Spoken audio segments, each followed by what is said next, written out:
Just a few hours left now until polls close in the UK. 46 million Britons are eligible to vote in what's being dubbed the Brexit election. And let's go live now to Laura Jays in London for all the latest details. Laura, the leaders have cast their votes early.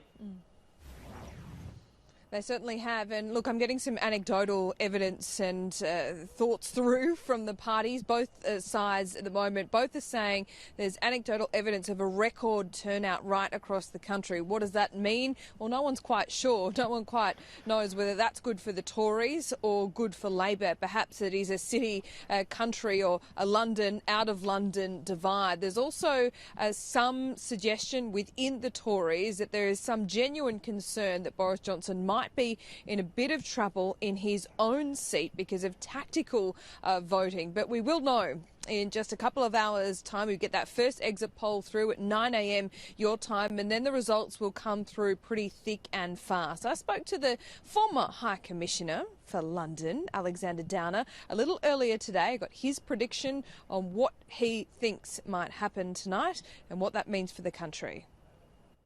Alexander Downer, thank you for your time. It's a pleasure, Laura. Looking at the polls, we all are flying blind at the moment. There's a media blackout today as well, which is something different. We don't experience that in Australia. I hate to ask about predictions, but what is your sense of things to come over the next 12 hours or so? Look, I could be wrong, but my sense, and just on the basis of anecdotal evidence as well as the polls, is that the Conservatives will get an overall majority. But not a very big one. But anyway, I think an overall majority for them of 1 or 2 is probably going to be enough. But I'm not 100% sure. I think there's still a chance it could end up by being a hung parliament. What you can be sure of is that Labor won't get an overall majority. That is absolutely out of the question. The Liberal Democrats, who are like the Australian Democrats, they won't do very well. So there are question marks, though, about the Conservatives, but I think they probably will make it. Yeah, those question marks still do linger. There's a lot of unpopularity that's directed in the way of both individual men and the men they are perceived to be by the media and the British public. If the Conservatives do get a majority of, say, less than 10, are we assured of some kind of stability ahead, or the troublemakers that remain in the Conservatives, are they likely to still cause that chaos? Well, I think if they get a majority of less than 10, the first thing you can be sure of is they'll get out of the European Union on the 31st of January. So all Conservative candidates have signed up to support the agreement that Boris Johnson's negotiated with the EU. But secondly, beyond that, I think there would be a certain amount of uncertainty. When you talk of the troublemakers, I mean, perhaps wrongly, but nevertheless, Boris Johnson expelled 21 of them from the Conservative Party before the election. Some of those people are standing this time as independents. My guess is none of them will win. So in that sense, he's freed himself of quite a few so-called troublemakers. But I mean, you know what parliaments are like. People who you'd never think of can become troublemakers. And that's probably what would happen if you had a majority of less than 10. No, but not on the Brexit issue. Brexit, if the Conservatives get an absolute majority, Brexit will happen. If they don't, there'll be continual chaos. Brexit is the driving force. This is known as the Brexit election, and it absolutely is. But what I've sensed in recent weeks, there are so many other issues that are driving people's votes. The NHS, for one. Is this the Brexit election, or is it about something else, the end to austerity? No, I think, first of all, people do recognise it's the Brexit election. This is the one which will decide whether they leave or whether there's just continual turmoil and possibly they don't leave the European Union. So that is the central issue. There's no doubt that the Labor Party has wanted to push the Brexit issue to the back burner and concentrate on the National Health Service. Now, as we know in Australia, health is always an important issue, but responsibility is split between the federal government and the states. Here, they have this single nationalised health system, the NHS, the National Health Service, and it's a sacred institution in Britain. It doesn't matter what your politics are, you love the NHS, which, by the way, has relatively poor outcomes compared to the health services of other Western countries. Doesn't matter, they absolutely love it. And it's an issue that favours Labor.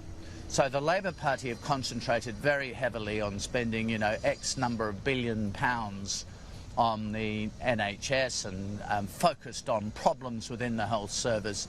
And I think, you know, that's worked quite well for them, and it's deflected the debate a bit away from Brexit. But in the end, this is the Brexit election. And given the problems that the Labour Party has had, Jeremy Corbyn, anti-Semitic taunts within his party, a manifesto that doesn't add up, unapologetic, really sweeping socialism of the UK economy. If Boris Johnson can only get a slim majority, there's a big failure there of the Conservatives in this country, isn't there? Does Boris Johnson need to pull his socks up? I don't think so. I mean, I think it's the Conservatives will get many more votes than Labor. So these questions are often questions of the electoral system. So it depends with single-member constituencies how that electoral system works. But Boris Johnson needs to unite the United Kingdom, doesn't he? Can you see him being able to do that? Well, they're divided, though they're not as divided as the media make out. There's nothing like exaggeration and catastrophising for a news story.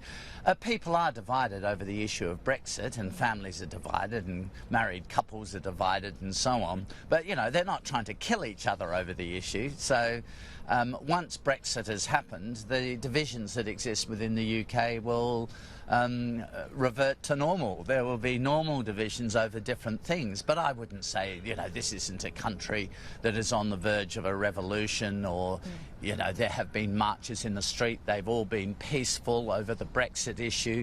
I wouldn't exaggerate it, and I think when the politicians here talk about vote for me and I'll bring the country together, it's a laugh. I mean, of course they're not going to bring the country together. People who voted Labor are not going to be happy if the Conservatives win, and vice versa. The Conservative voters will be furious if Labor wins. Jeremy Corbyn won't be bringing the country together. So, I mean, they will just plod along. But the issue which has really focused the public mind has been the Brexit issue, and the reason for that is the public voted to leave. 52-48, but they still voted to leave.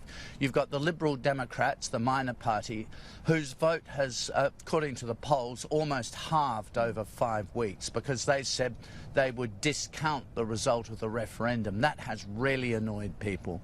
And for people living, as you were saying in your introduction, people who traditionally vote Labour but voted to leave the EU, a lot of those people are thinking of voting Conservative this time, which is pretty fatal for Labour. Well, what's the best outcome for the relationship with Australia? I think, you know, that's a hard question to answer. We have a very, very strong relationship with the UK. I think if Jeremy Corbyn became the Prime Minister, British foreign policy would be something that we've never seen before. Britain is the number 2 country in the Western Alliance after the United States. Basically, the number 2 would be sidelined. Britain would not be any longer a significant part of the Western Alliance. Jeremy Corbyn's friends are not typically friends of the West. The Iranians, Hamas, Hezbollah, these sort of people are the people he aligns himself with. So, I mean, I think that would be a setback for our security relationship with the UK. It could lead to us not passing some intelligence to the UK any longer. So it's easier for us if the Conservatives win on that front. As far as Brexit is concerned, if Brexit happens, we can negotiate a free trade agreement with the UK that could improve our trade and investment relations, could lead to easier access to visas for Australians who want to work in the UK. So there might be some upsides from that as well. And do stay tuned to Sky News all morning for more on the Brexit election, and be sure to join us especially from 9 a.m. Eastern Time when polls close and our rolling coverage of the results begins.